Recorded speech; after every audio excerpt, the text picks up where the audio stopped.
il est écrit, celui qui observe le commandement ne connaît point de choses mauvaises. Et le cœur du sage connaît le temps et le jugement. Tu peux répéter la fin. Et le cœur du sage connaît le temps et le jugement. Continue, s'il te plaît. Car il y a pour toute chose un temps et un jugement, car le malheur accable l'homme. Continue. Mais il ne sait point ce qui arrivera et qui lui dira comment cela arrivera. Verset 8 maintenant. L'homme n'est pas maître de son souffle pour pouvoir le retenir, et il n'a aucune puissance sur le jour de la mort. Il n'y a point de délivrance dans ce combat, et la méchanceté ne saurait sauver les méchants. Wow. Venez le verset 8 fois.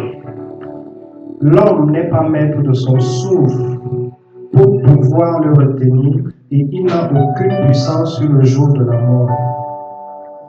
Il n'y a point de délivrance dans ce combat, et la méchanceté ne saurait sauver les méchants. Amen.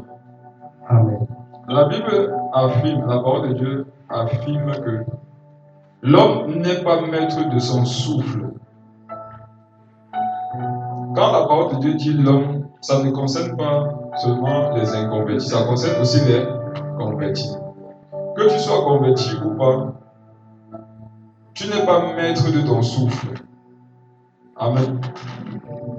Je vous supplie, prenez au sérieux ce que je veux vous expliquer. Prenez au sérieux ce que je veux vous expliquer. Et de la considération de ce que je veux dire, s'il vous plaît. La Bible dit que l'homme n'est pas maître de son souffle. Ça veut dire que parmi nous là, il n'y a personne qui a le contrôle de son souffle. Même quand tu dors, tu respires, n'est-ce pas? Même quand tu dors, tu respires. Si c'est toi qui avais le contrôle de ton souffle, lorsque tu dors, tu arrêterais de respirer, n'est-ce pas? Puisque tu es inconscient. Or, lorsque tu dors, ton organisme continue de fonctionner. Malgré le fait que tu dors, ça veut dire qu'il y a une puissance qui te maintient en vie. Même si tu dors. Le sommeil est une forme de mort. L'homme n'est pas maître de son souffle pour pouvoir le retenir. Si l'homme était maître de son souffle, il y aurait beaucoup de personnes qui jusqu'aujourd'hui seraient encore en vie. Amen. Parce qu'elles auraient retenu leur souffle afin de ne pas mourir. Et il n'y a aucune puissance sur le jour de la mort. Écoutez ce que la parole de Dieu dit. La Bible dit qu'il n'y a aucune puissance sur le jour de la mort. Il n'y a aucune puissance sur le jour de la mort. Ça veut dire que le jour où tu dois mourir, quand ça arrive, il n'y a aucune puissance qui peut t'en délivrer. Quelqu'un dirait qu'il y a la puissance de Dieu. S'il y avait la puissance de Dieu, les enfants de Dieu ne mourraient pas physiquement. La Bible dit qu'il n'y a aucune puissance. Vous pesez ça. Le jour où tu vas mourir, même la puissance de Dieu va te délivrer. C'est ce que ça veut dire. Je répète, on dit qu'il n'y a aucune puissance. N'est-ce pas que la puissance de Dieu est une puissance? Mais on me dit ici qu'il n'y a aucune puissance sur le jour de la mort. Ça veut dire que chaque jour qui passe, vous et moi, on se rapproche du jour de notre mort. Et il n'y aura aucune puissance pour nous délivrer, on va passer par là. Il n'y a point de délivrance dans ce combat. N'est-ce pas que Dieu délivre? Mais le jour où tu vas partir, quand tu seras en train de lutter, parce que chaque humain avant de partir lutte. Que tu meurs en Christ ou sans Christ, le jour où tu quittes la terre, il y a comme une lutte. Tu essaies de retenir le souffle. Quand quelqu'un fait un accident, quelqu'un est malade et tout ça, si tu vois parfois comment il est en train d'agoniser, qu'est-ce qu'il essaie de retenir? Le souffle. Parce que l'individu, le sujet, c'est que tant qu'il retient son souffle, il est en vie. Or, la Bible affirme qu'il n'y a pas de délivrance dans ce combat. Ça veut dire que tu vas essayer de lutter, mais qu'est-ce qui va se passer? Le souffle va te quitter, tu vas mourir. Et la méchanceté ne saurait sauver les méchants. L'homme n'est pas maître de son souffle pour pouvoir le retenir. Il n'y a aucune puissance sur le jour de la mort. Il n'y a point de délivrance dans ce combat. Amen. Ça, c'est une certitude. Et l'un des exercices que doivent faire les enfants de Dieu, c'est de penser régulièrement à ça. Regarde le Psaume 90, le verset 12.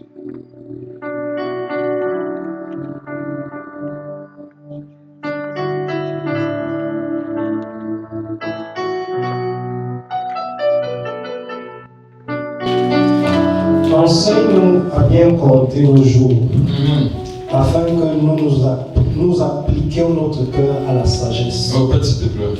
Enseigne-nous à bien compter nos jours, afin que nous appliquions notre cœur à la sagesse. La Bible nous donne un conseil. C'est de demander à Dieu à nous enseigner à compter nos jours. Ça veut dire que si tu pries régulièrement, pour que Dieu t'enseigne à compter tes jours, tu peux avoir une idée du nombre de jours que tu as sur la terre. Je vous propose ça maintenant avec le texte qu'on vient de lire. Reviens dans Ecclésiaste 8.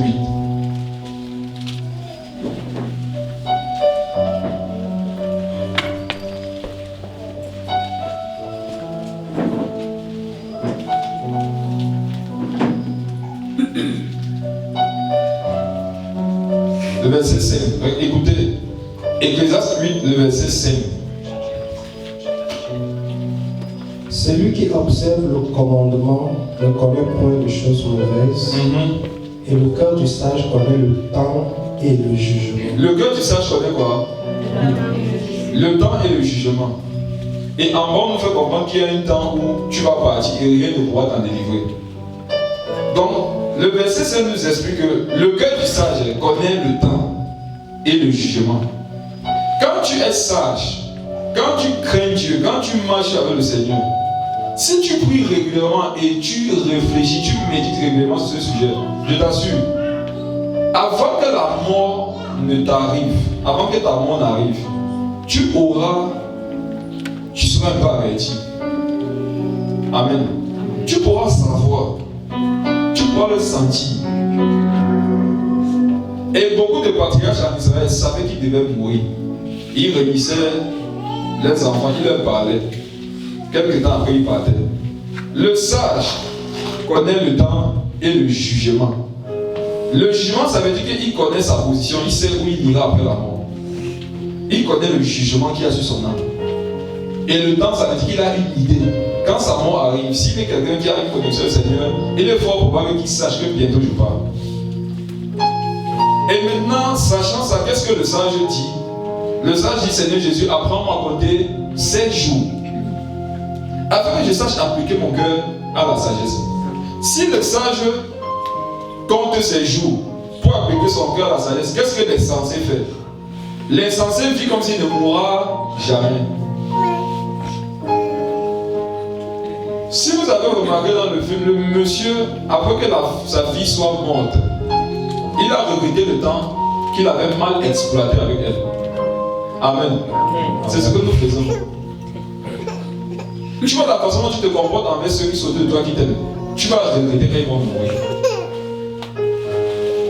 Tu vois la façon dont tu te comportes envers ton père, envers ta mère, envers ton mari, envers ta femme, envers tes enfants. Tu vois comment tu ne profites pas de leur présence, non? Comment tu les méprises, comment tu ne considères pas certain nombre de choses. Tu vas regretter bientôt. Quand tu es sage et que tu appliques ton cœur à la sagesse, tu comprends que je n'ai pas toute l'éternité ici. Et je n'aurai pas toujours tous les autres avec moi. Tu te dis donc que la sagesse là, ça t'enseigne à savoir utiliser chaque moment. Vous voyez les combats souvent dans lesquels les frères et les sœurs sont. Si le même frère avec qui tu as le combat là meurt, tu vas regretter sa présence, son absence autant que moi. S'il meurt, tu vas comprendre que tu pouvais vivre avec lui, non, sans murmurer. Si elle meurt, la sœur là, tu vas comprendre que les fautes qu'elle commettait avec toi, non, tu pouvais les lui pardonner. Mais quand l'homme est en vie, il se dit toujours qu'il a le temps.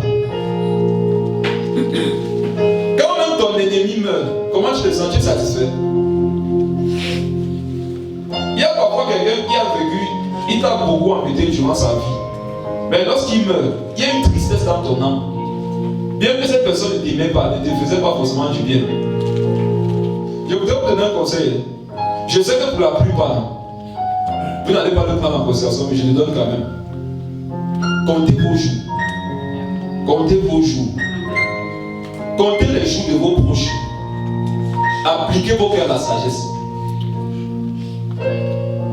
La relation que tu vas avoir avec ton prochain sera soit phare, soit puissante en fonction de ta capacité, à compter ces jours-là.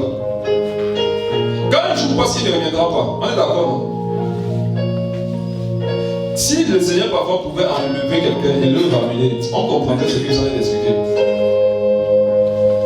Moi, davantage, j'ai commencé à réfléchir sur la mort parce que les personnes que je connais, vous la connaissez, non? Elle avait même 20 ans. Non. Quel âge? 17 ans. Dernièrement, je regardais certaines vidéos à la maison d'une retraite. Je la voyais et disais, oh, elle était à cette retraite. Elle était assise là-bas. Elle priait. Elle chantait. Elle est morte. Le prophète et moi, on marchait la semaine passée, je crois, ou avant. On a rencontré un frère en route. On s'arrêtait pour le saluer. On ne savait pas si c'était la dernière fois qu'on le voyait. Il sortait du sport. Quelques jours après, on a dit qu'il est mort. Et vous savez, quand quelqu'un est mort autour de vous, vous avez toujours l'impression que votre mort à vous, elle est loin. Même ceux qui parlent là pensaient que leur mort aussi était loin. Et s'ils savaient que leur mort était proche, je suis convaincu qu'il y a des choses qu'ils auraient fait et des choses qu'ils auraient arrêté de faire. Je te donne un conseil, toi qui es vivant. Compte tes jours. Compte les jours de tes proches. Applique ton cœur à la sagesse.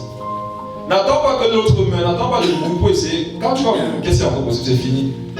N'attends pas que celui qui est à côté de toi, même pour que tu essaies, tu pleures quoi derrière? Il était vivant, qu'est-ce que tu as fait? Elle était vivante, qu'est-ce que tu as fait?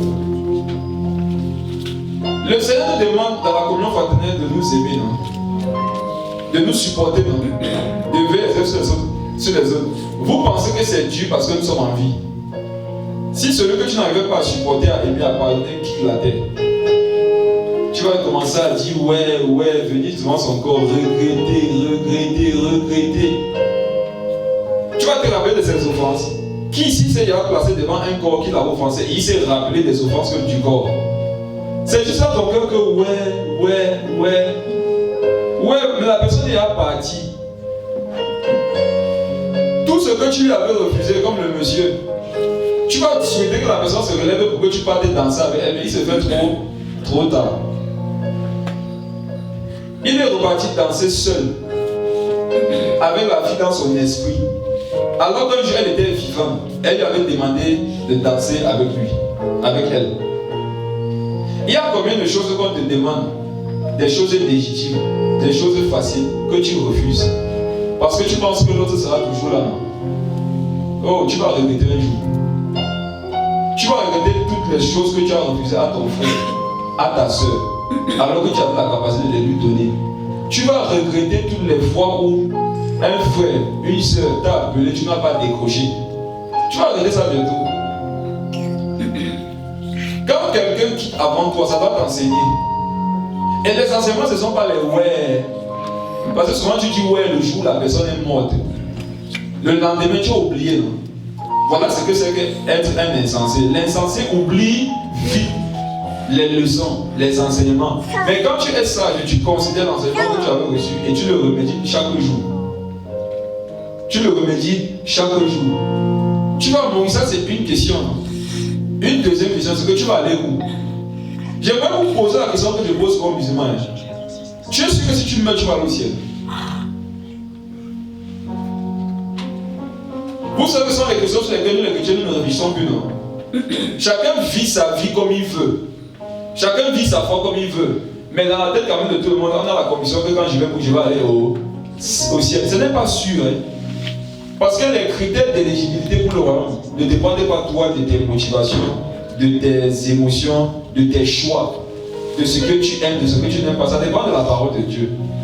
Lorsque tu comptes tes jours pour appliquer ton cœur à la sagesse, généralement, qu'est-ce que ça remet en question? Ta façon de vivre, non? Regarde un peu quand tu médites sur ta faim, ça te donne de corriger tes voies. La mort vient enseigner aux hommes à corriger leurs voies. C'est pour ça que ici dit, afin que j'applique mon cœur à la sagesse. C'est quoi la sagesse? C'est la crainte de Dieu. On ne souhaite pas que ça arrive. Mais parfois quand tu restes comme ça, imagine un peu que ceux de qui Dieu est proche perdent la vie. Et vous, tu fais régulièrement ça. Imagine que ta soeur, ta mère, vous êtes élevés ensemble. Vous avez grandi ensemble. Vous avez joué ensemble. Vous avez eu les problèmes des enfants. Vous avez bagarré. Vous avez dormi ensemble. Vous avez grandi. Vous êtes partis à l'école. Vous êtes aujourd'hui quelque part chacun. Imagine que cette personne avec qui tu es dans bouche quitte la terre même. Que sera ta vie? Et si tu médites dessus, ça va t'enseigner à comment tu dois vivre avec ta soeur pendant qu'elle est encore en vie. Et vous dire, considérez ce que je vous dis.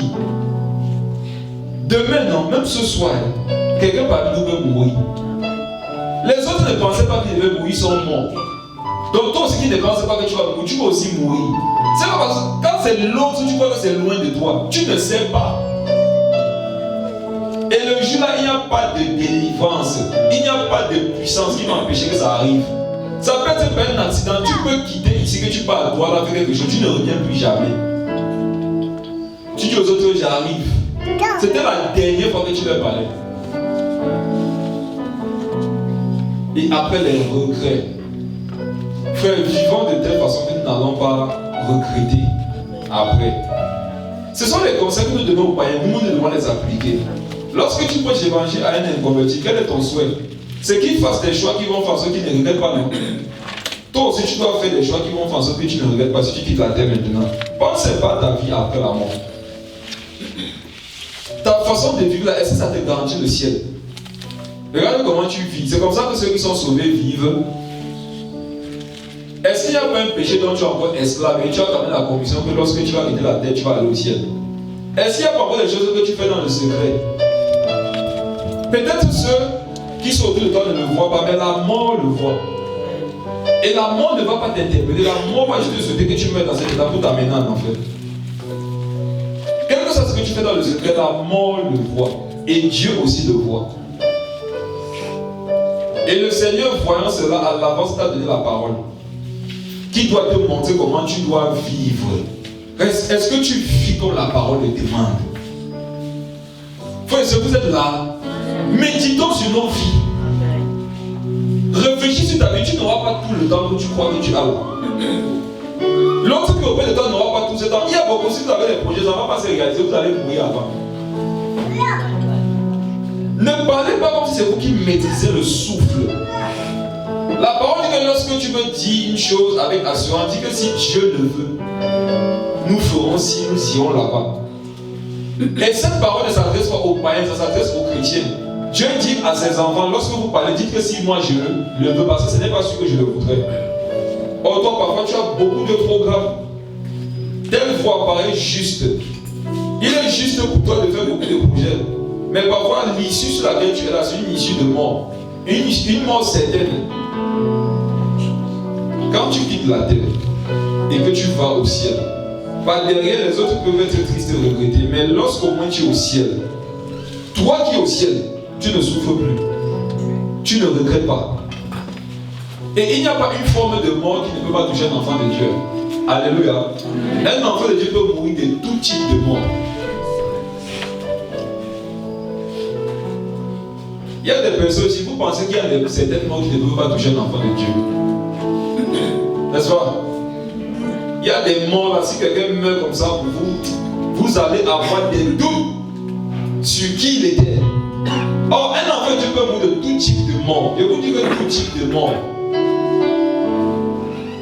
Et que même la puissance de Dieu ne puisse l'en délivrer. Tu peux mourir par accident. Tu peux prier le matin, non? Amen. Amen. Tu confies ta journée à Dieu. Tu sors là-bas, tu t'écrases, tu meurs. Est-ce à dire que Dieu ne t'a pas exaucé? Sûrement c'était ton jour. Tant que ton jour n'arrive pas, si tu te sanctifies, la mort ne pourra pas te toucher. Si ton jour même n'est pas encore arrivé, mais que tu n'es pas dans la volonté de Dieu, tu peux mourir avant ton temps, même si tu es chrétien. Un chrétien peut mourir avant son temps, parce que tu as été méchant. La méchanceté pour Dieu, c'est la désobéissance. De la même façon, le jour où ton jour arrive, non, tu vas partir. Ça peut être par un accident, ça peut être par maladie, ça peut être par une agression. Quelqu'un peut t'arrêter dans la rue, enfant de Dieu, il arrache ton téléphone, il te poignarde, tu meurs.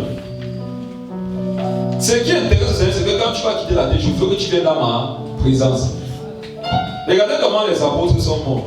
Des morts barbares, des morts compliqués, écorchés vifs, décapités, par des lances, par le fil de l'épée, démembrés.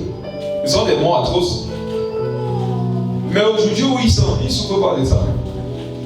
Nous qui sommes sur la terre, c'est encore nous qui avons les problèmes. Ceux qui n'ont plus les problèmes sont ceux qui sont aujourd'hui au ciel, dans la présence de Dieu.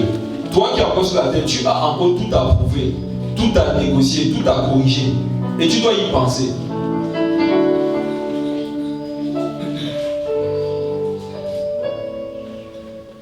Tu peux mourir, non? Tu laisses les petits enfants par derrière. C'est possible. Chrétien, ne te trompe pas toi-même. Amen. Amen. Et en essayant d'avoir la mentalité que Dieu va se rassurer que je sois vieux, 100 ans, mes enfants sont à l'abri derrière. Ce n'est pas sûr. Prie pour ça, non, mais ce n'est pas sûr. Parce que si ton temps était prévu avant, Dieu va t'enlever. Il va s'occuper de derrière. Frère, j'aimerais que vous viviez comme des personnes qui savent qu'à n'importe quel moment, ils peuvent partir. Si tu penses que tu as le temps, tu vas toujours pécher. Si tu comptes, si tu sais que ça peut être. Et c'est comme ça que le Seigneur voudrait qu'on vive même par rapport à son retour. Il dit que veillez et priez. Afin de ne pas tomber en tentation. Ça veut dire que celui qui ne veille pas et qui ne prie pas, il va tomber. Il va tomber pourquoi? Parce qu'il se dit qu'il a le temps. Enseigne-nous à bien compter nos jours afin que nous appliquions notre cœur à la sagesse. Il y a une sagesse qui est rattachée à tous ceux qui comptent leur jour. Cette sagesse leur apprend à vivre pleinement chaque jour dans leur communion avec Dieu, avec leur prochain et avec eux-mêmes. Il y a des choses, lorsque tu les as comprises, quand tu dis merci à Dieu pour la journée, tu ne parles pas en l'air. Vous comprenez ce qu'il dit? Parce que tu sais pertinemment qu'il était fort probable que tu ne voyais pas cette journée-là. Ah, ça fait mal, frère. Sûrement, il est sorti comme il sortait d'habitude, non? Il a dit à sa femme, à tout tard, le soir. Et ses enfants, petits garçons, lui ont dit, papa, quand tu rentres, tu nous gardes. Il a dit d'accord, les enfants, tout à l'heure. C'était fini. Tu pars, tu meurs. Je vous pose une question. Vous savez comment est-ce que ceux qui restent se sentent? Comment se sent la femme? Comment se sentaient les enfants? Comment se sentaient les parents? Imaginez donc un malheur si fort frappe et que celui-même qui est mort n'est pas au ciel. C'est fort. La consolation est que si tu quittes, tu ailles au ciel. C'est pour ça que tu dois chercher le royaume des cieux plus que tout le reste. Plus que tout le reste, afin que si ce soit demain, dans 10 ans, dans 20 ans, dans 50 ans, au moins, par la grâce de Dieu, que tu sois dans le repos. Parce que tous ceux qui sont en enfer aujourd'hui, ils ne souhaitent une seule chose, revenir sur la terre pour corriger. Amen. Parce qu'ils n'ont pas bien compté leur jour, ils n'ont pas appliqué leur cœur à la sagesse. Et où ils sont, c'est là-bas pour l'éternité. Sauf que généralement, l'homme veut voir avant de croire, comme Thomas. Choisis d'être celui qui ne va pas attendre de voir pour regretter. Applique ton cœur à la sagesse. La Bible dit que la sagesse crie et certaines personnes la rejettent. Ça veut dire que pendant que je suis en train de parler comme ça, ton cœur peut rejeter cette sagesse. Mais si ton cœur rejette cette sagesse, ça n'engage que toi. Tout sage ne doit pas rejeter une telle sagesse. Quand tu viens ici à une veillée, à un culte, considère ton frère, je t'en prie. Considère ta soeur. Profite de sa présence. Vos petits problèmes, il faut mettre ça de côté. Beaucoup ici, vous ne vivez pas parce que les rancunes, les offenses, si elle meurt, tu vas dire quoi à Dieu? Que elle faisait quoi dans ton cœur? Ton frère meurt, tu avais des choses dans ton cœur, tu vas dire quoi à Dieu? Si Dieu vivait comme ça avec nous, on aurait accès à sa présence. S'il devait considérer nos moindres fautes, nos moindres paroles déplacées, où est-ce que nous serions? Frère et soeur, considère ton frère et ta soeur. Oublie un peu ses défauts. Tu en as aussi. Si n'importe quelle fois vous ne réussit pas, vous allez comprendre les témoignages derrière. Mais tu n'as jamais rendu ce témoignage de son vivant. Tu te comportes comme les païens qui n'ont pas de bonne relation avec les hommes et qui, au témoignage des obsèques, viennent donner de belles paroles. Chrétien, n'entre pas dans ça. N'entre pas dans ça. La Bible dit qu'après la mort vient le jugement. Tout ce que tu vas faire après que quelqu'un soit mort, c'est vain. Ça ne sert plus à rien. C'est pendant que quelqu'un est vivant que tu peux lui manifester ton amour. C'est pendant que quelqu'un est vivant que tu peux lui prêter ton oreille. Que tu peux lui tendre la main. C'est pendant que la personne est vivante. Après la mort, là, il n'y a plus rien à faire. Je vous pose une question. Vous pensez que les frères qui meurent, les sœurs qui meurent, ne priaient pas? Est-ce qu'ils ne priaient pas? Vous pouvez dire que vous étiez plus consacrés à Dieu que... Mais pourquoi ça les arrive à eux? Ça veut dire que ça peut nous arriver aussi à nous. David avait l'assurance que si l'âge arrivait chez lui, il n'y aura pas de mort. Mais sur le chemin, la mort d'Uza l'a enseigné. Ils étaient en route pour la cité de David avec l'âge. Et David a vu quelqu'un qui était à côté de l'âge là mourir. David a dit que c'est lui qui connaissait l'âge, il a touché les morts. Moi aussi je peux mourir si l'âge arrive dans la cité de David. Il a dit que ça ne vienne plus chez lui. Pourtant c'était en destination de la cité de David. On est plutôt allé chez Obed Edom avec l'âge. David a dit que ça ne vienne pas chez moi. Il avait compris que je ne suis pas à l'abri. Et tu dois te dire ce soir que toi tu n'es pas à l'abri. Frère et soeur, Satan distrait trop les gens. Satan te distrait trop. Tu as des problèmes avec un frère, tu meurs, tu pars où? Tu vas aller au ciel. Ne vous y trompez pas, tu ne peux pas aller au ciel. Si en mourant, tu avais des gens dans ton cœur, la rancune, les querelles, les animosités, manque de pardon. Oh, elle m'a fait. Oh, il m'a fait. Tu meurs comme ça, tu vas dans l'enfer, même si tu t'étais baptisé, même si tu chassais les démons, même si tu priais les malades et guérissais. Tu dois veiller chaque jour. Et les chrétiens nous disent ne veille plus. Chacun vit sa vie comme s'il n'y avait pas de commandement. Tu penses que si tu obéis au commandement de Dieu hier et tu n'obéis pas aujourd'hui, le salut d'hier est encore valable. Le salut se périme. Le salut, on peut le perdre. C'est chaque jour que tu dois porter ta croix. C'est chaque jour que tu dois lutter avec crainte et tremblement pour ne pas perdre le salut. Parce que tu peux le perdre. Mais Satan, qu'est-ce qu'il va mettre dans ton cœur? Cette mentalité. Lorsque tu vois les gens, d'abord voir le défaut. J'ai lu une parole de sagesse d'un frère, ça m'a tellement édifié. Le frère disait que lorsque Joseph a raconté son songe à ses frères, il a dit à ses frères que je voyais vos étoiles se prosterner devant la mienne. Le frère disait que ses frères n'ont pas vu dans l'histoire que Joseph avait dit qu'ils sont des étoiles. Ils ont seulement vu qu'ils étaient prosternés devant lui. Vous imaginez? C'est très fort. Dans l'histoire, ils n'ont pas considéré le fait que Joseph ait dit de sa bouche que vous êtes des étoiles. Ils ont seulement vu comment ils se sont accrochés sur vos étoiles se prosternaient devant la mienne. Beaucoup ici, vous vivez comme ça. Vous vous focalisez sur ce qui est mauvais et c'est méchant. Tout ce qui est bon dans la vie des gens, vous ne voyez pas, vous ne considérez pas. Vous êtes attiré par ce qui est mauvais parce que vous êtes méchant. Lorsque tu es lumière, tu es attiré par la lumière. Lorsque tu es ténèbres, tu es attiré par les ténèbres. Ça veut dire que dans la vie des gens, s'il y a encore des manquements, c'est ce que tu vois facilement. Pendant que je parlais, regarde un peu ta façon de parler des gens. Est-ce que tu n'es pas du genre à voir facilement les défauts des gens? Ça exprime l'état de ton cœur. Parce que pendant que tu vois les manquements, les défauts, ils ont des qualités aussi, sur lesquelles tu devrais t'accrocher pour avoir une meilleure communion avec eux et les aider à dissiper les ténèbres de leur vie.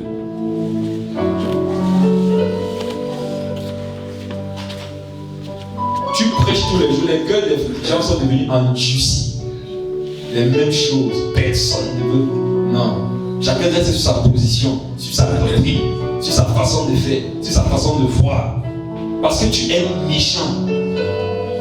Tu peux être un enfant de Dieu, tu manifestes la méchanceté. Si tu ne veilles pas, si tu ne pries pas pour ton cœur. Le cœur de l'homme est tortueux, dit la Bible. L'homme là peut être converti ou inconverti. C'est pourquoi Jésus dit qu'il faut veiller sur ton cœur plus que toute autre chose. Parce que le Seigneur sait ce que tu seras capable de faire si tu laisses ton cœur manifester ses pensées. Dieu sait ce que tu es capable de faire si tu laisses ton cœur manifester ses désirs. Ça sera dangereux. Frères et amis, on va vous regarder après. Ne vivons pas pour regretter après. Apprends à aimer les gens. Apprenez à aimer. Apprenez à simplifier le mal. Apprenez à simplifier le péché. Apprends à traverser les ténèbres. C'est le protocole que Jésus-Christ a utilisé pour nous sauver. Il est venu dans nos vies. Il ne s'est pas accroché ce qui était mauvais. Il nous a présenté son amour. Et nous, on a été challengés de ce que, ayant conscience qu'il y avait du mal, le péché dans nos vies, lui ne vient que nous manifester son amour. Ça nous a toujours s'est converti. S'il était venu avec son jugement, avec la matraque, avec l'épée, on aurait fui sa présence, on l'aurait tous fui. On serait en enfer. Si tu dis maintenant que tu es rempli du Saint-Esprit, si tu dis que tu marches par le Saint-Esprit, pourquoi tu ne fais pas la même chose que Dieu? Pourquoi tu ne fais pas envers les autres ce qu'il a fait pour toi? Pendant que je parle, regardez, je sais qu'il y en a ici, non? On ne peut plus vous parler. Vous avez déjà arrêté vos positions. Personne ne peut vous déloger de là-bas. Puisque si tu connais la parole de Dieu et tu ne la considères pas, quel homme peut te faire considérer sa parole? Si Dieu lui-même ayant parlé, tu ne peux pas considérer sa parole. Si tu regarde où tu es assis là, dans ton cœur, si tu sais que tu as quelque chose contre quelqu'un, je sais que tu n'as jamais rien dans ton cœur, continue de jouer avec la mort. Quand la mort va te frapper, tu vas voir que tu as quelque chose dans ton cœur. Vous qui, lorsqu'on prêche, vous vous justifiez pendant qu'on prêche.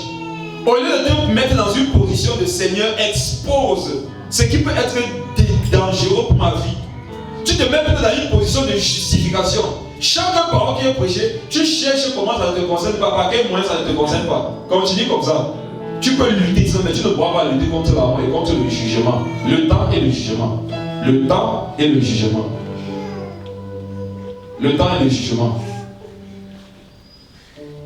Frère, ne méprisons pas la parole de Dieu. Si tu méprises la parole de Dieu, c'est Dieu même que tu méprises. Il y a combien de choses que tu sais que tu dois faire que tu ne fais pas et tu vis bien comme ça, c'est devenu une habitude, comme un païen.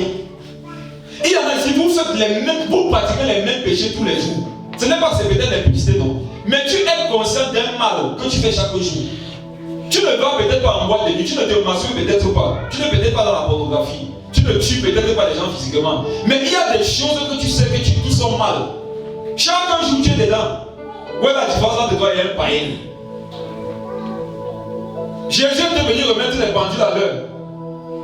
Que vous avez entendu qu'il était dit, celui qui a tué va en enfer, celui qui a fait ceci va en enfer. Il a dit que moi je vous dis, lui c'est Jésus, c'est lui qui va juger. Il dit les arrêtés de jugement comme ça ne sont pas complets. On va seulement parler de certaines grosses entre guillemets choses. Moi je vous dis que si tu as de la haine dans ton cœur, tu n'es pas différent du meurtrier. Et beaucoup d'enfants de Dieu dans notre génération sont devenus comme des personnes. Beaucoup aujourd'hui ont l'assurance du salut parce que dans leur vécu de tous les jours, ils ne voient pas le jour où ils ont tué physiquement. Mais ils ont des choses dans leur cœur. Et ça ne leur dit rien. Ils pensent quand même qu'ils sont sauvés. Je n'ai rien dans mon cœur contre elle.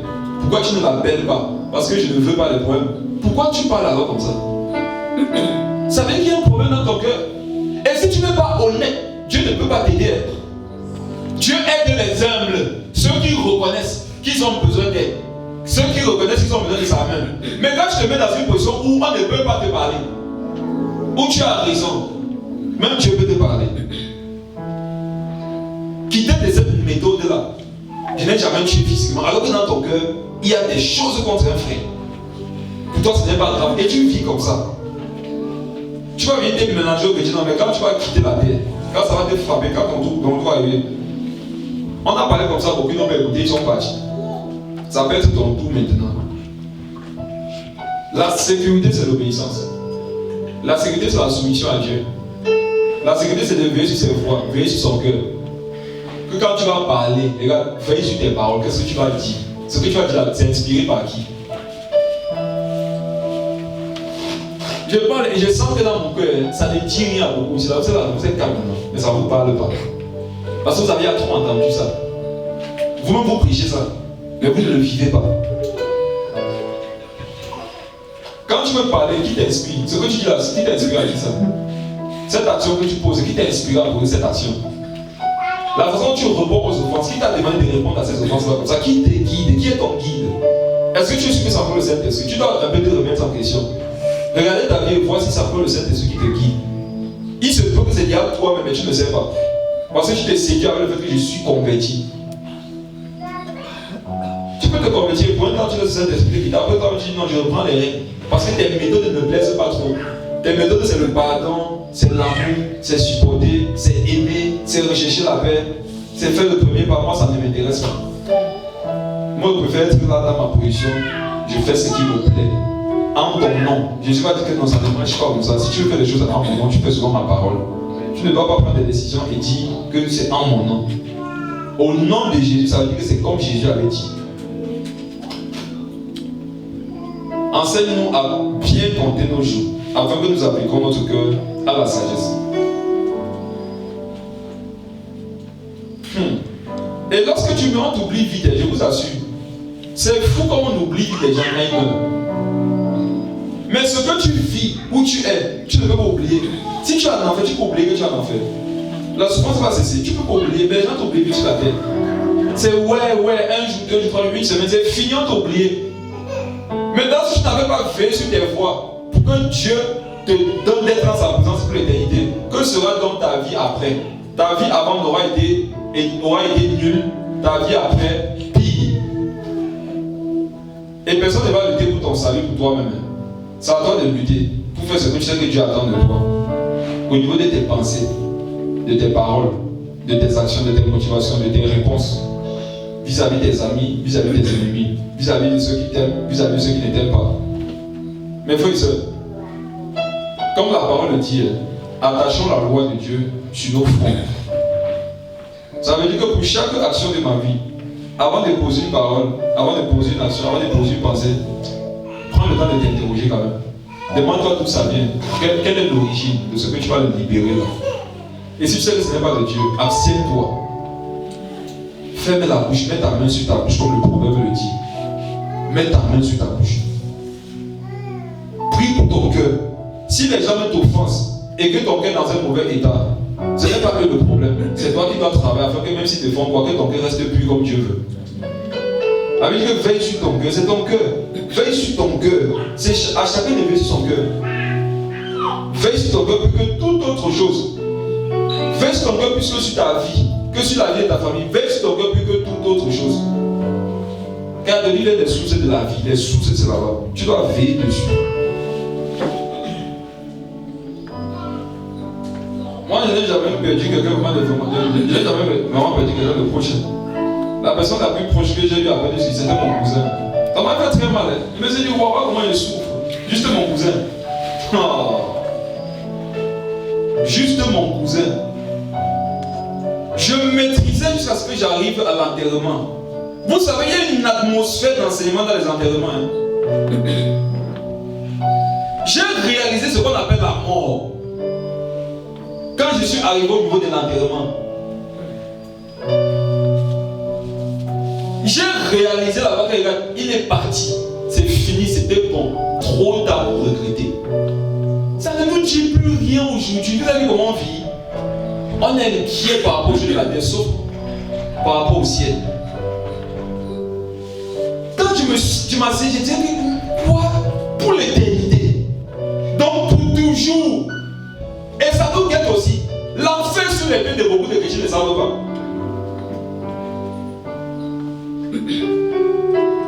Ah, la mort. Est-ce que c'est un jeu? C'est pas un jeu, frère. Ce n'est pas un jeu. J'étais au Gabon, j'ai rencontré une femme qui craignait Dieu. Ah, et qui craint Dieu. Son enfant s'est noyé à 1 an et demi. Vous vous en rendez compte? Il y en a ici peut-être qui ne connaissent pas le frère. Et une épreuve qu'il a eu à subir avec sa femme. Il craint, je ne sais pas si vous le connaissez, Dieu soit ici. Il craint Dieu. Sa femme craint Dieu. Il prie. Il évangélise.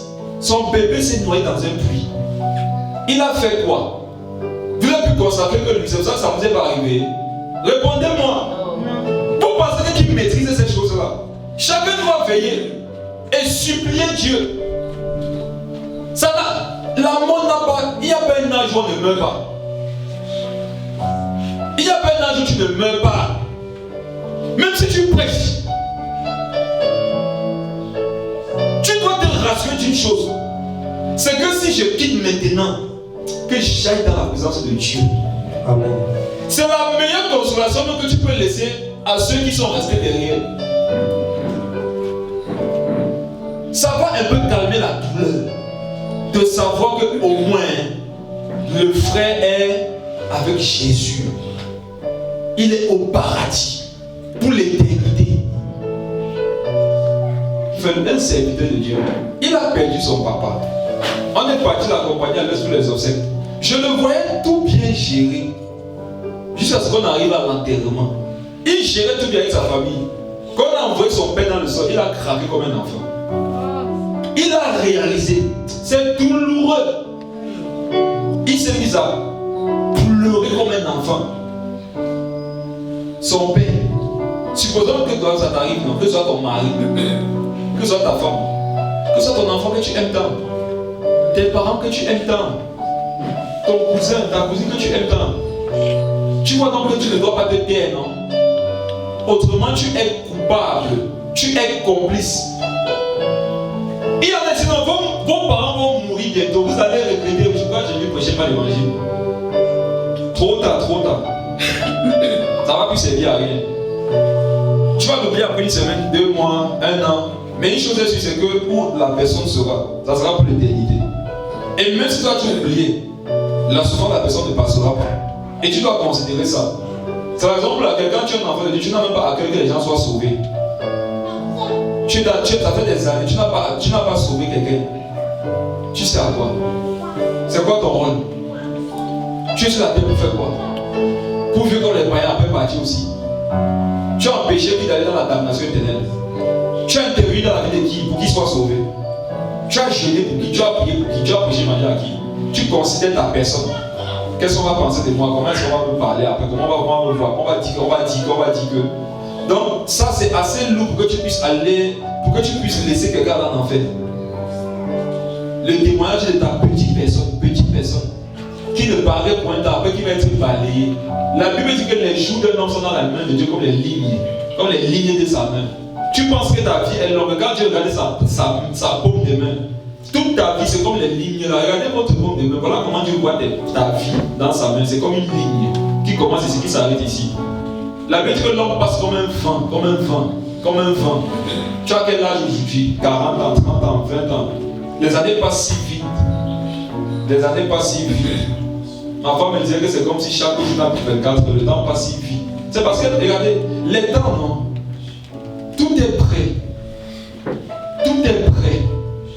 On n'attend plus rien. Même le retour de Jésus, tout est prêt. Si ce n'est pas le retour de Jésus qui vient, c'est ta mort qui va venir. De deux côtés, il y a une vitesse. Le retour de Jésus est imminent, ta mort est imminente. Donc des deux côtés, il y a quelque chose qui t'arrive. Il y a quelque chose qui arrive sur toi. Et lorsqu'on te regarde, on n'a pas l'impression que tu y penses même. On n'a pas l'impression que tu perds ce que ça représente. Généralement, moi je ne dors souvent ce qui me tracasse. C'est la destination de mon âme.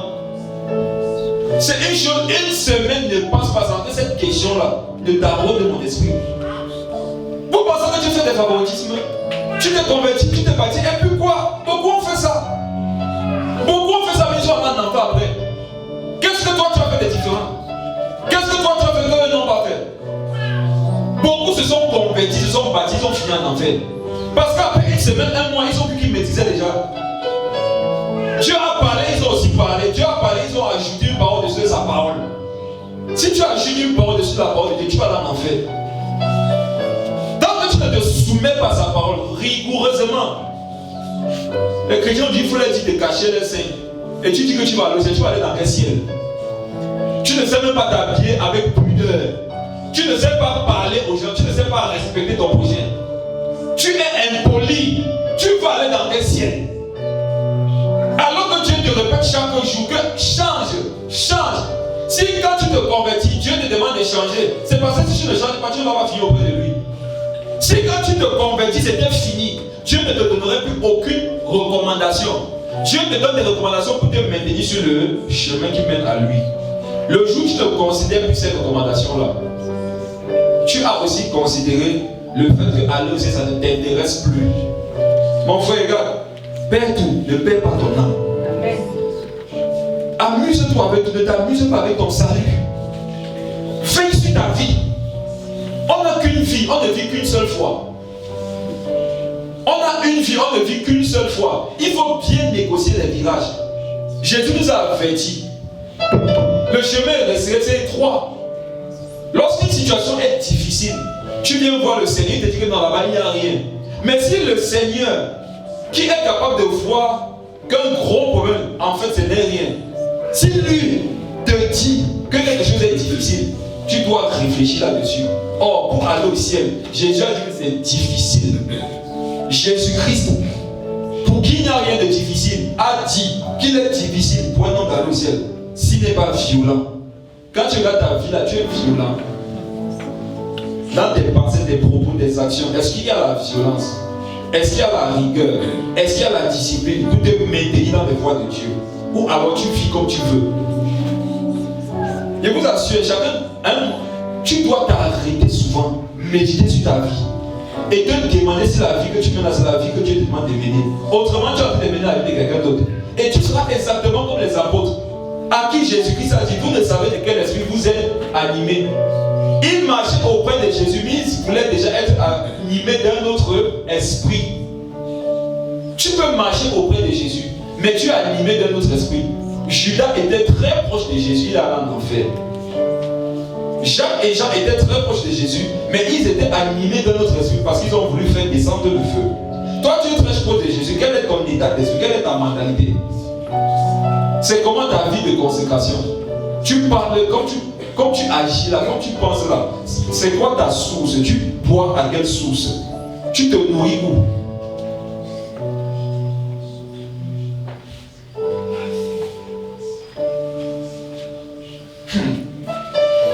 Ne joue pas avec ta vie. Ne joue pas avec ta vie. Ce n'est pas un jeu. Ce n'est pas un jeu, frère. On ne joue pas avec sa vie. On ne joue pas avec l'éternité. Pour beaucoup, c'est devenu la blague. Hein? On ne joue pas avec le salut. C'est quelque chose de sérieux. C'est la question la plus sérieuse de ta vie. Tes diplômes vont passer. Tu vas passer. Tes entreprises vont passer. Ce qui ne passe pas, c'est la parole. Et la parole dit que tu dois veiller et prier jusqu'à ce jour-là. La parole dit que tu dois veiller sur tes voies. La parole dit que tu dois te soumettre à la parole de Dieu.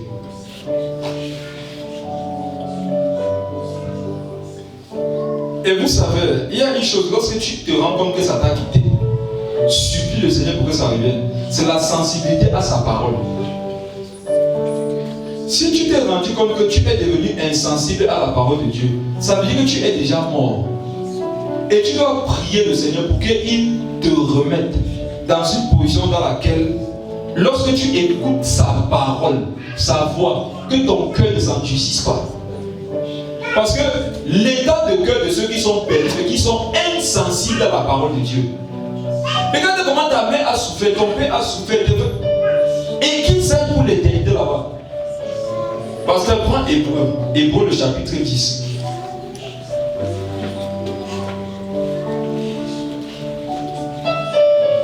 Aujourd'hui, c'est devenu normal pour les chrétiens de critiquer leurs frères et sœurs. De prendre le temps avant de pardonner. La Bible dit que ton frère a péché contre toi, c'est à toi d'aller vers lui. Maintenant, dans notre génération, je me coupe de vous. J'ai une intimité avec le Seigneur. Quel Seigneur?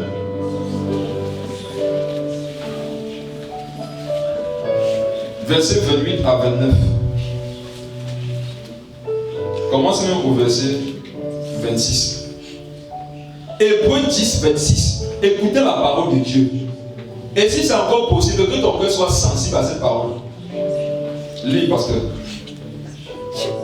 Car si nous péchons volontairement, après avoir reçu la connaissance de la vérité, il ne reste plus de sacrifice pour les péchés. Arrête-toi.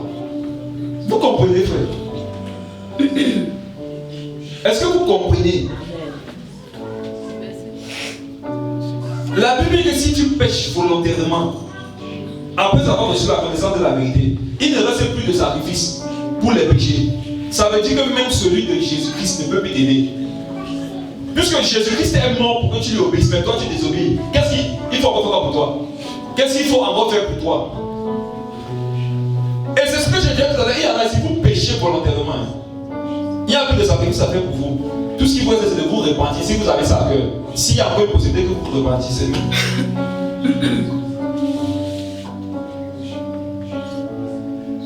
Il ne reste plus de sacrifice pour les péchés.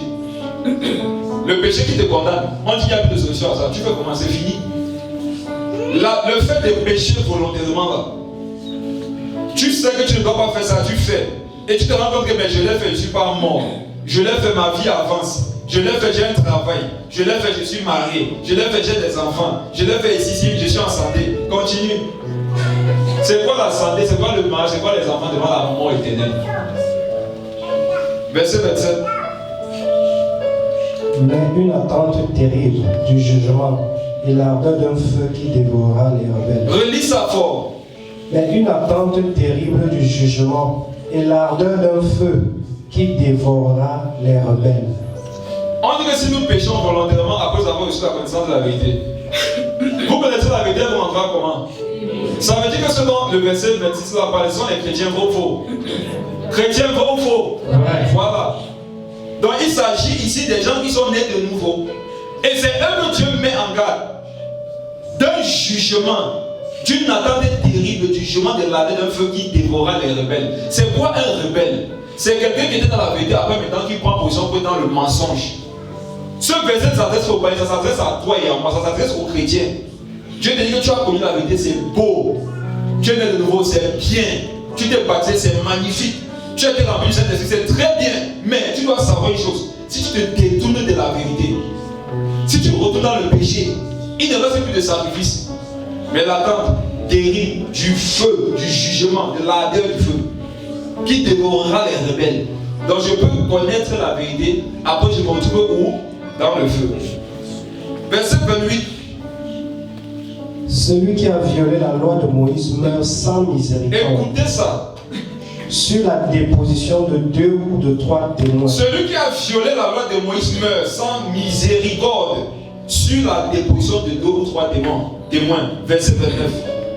De quel pire châtiment pensez-vous que sera jugé digne celui qui aura foulé aux pieds le Fils de Dieu, qui aura tenu pour profane le sang de l'alliance par lequel il a été sanctifié et qui aura outragé l'esprit de la grâce? C'est une question que l'auteur de l'épître aux Hébreux pose.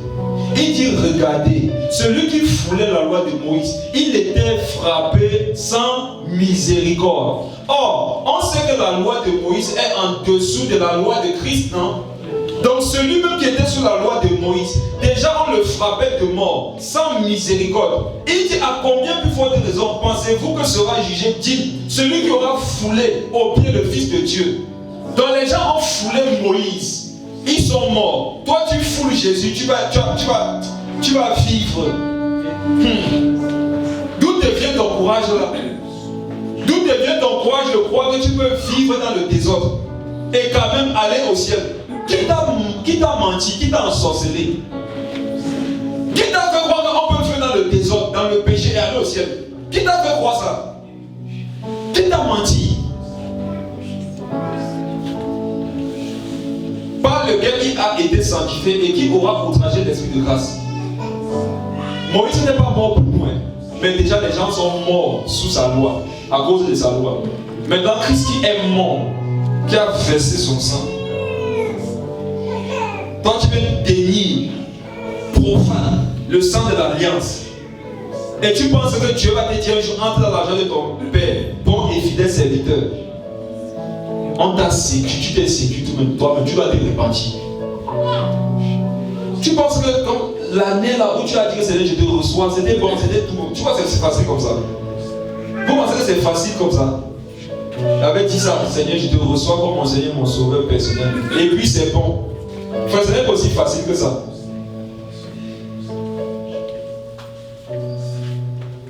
On va prier.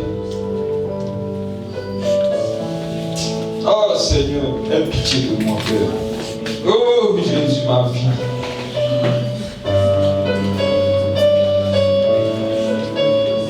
Je demande pardon, Seigneur. Je demande pardon, Seigneur. Oh Père, je ne veux pas vivre à cause d'un homme. Je ne veux pas vivre pour les hommes, Seigneur. Aide-moi à vivre pour toi. Aide-moi à t'obéir. Aide-moi, Seigneur. Aide-moi, Jésus, je t'en prie, Papa. Je ne veux pas avoir un cœur insensible. Je ne veux pas endurcir mon cœur, Seigneur Jésus. Je veux me soumettre à toi. Je veux te plaire. Je ne veux pas vivre comme un démon qui tremble pour un temps et après reste dans le mal. Jésus, aide-moi.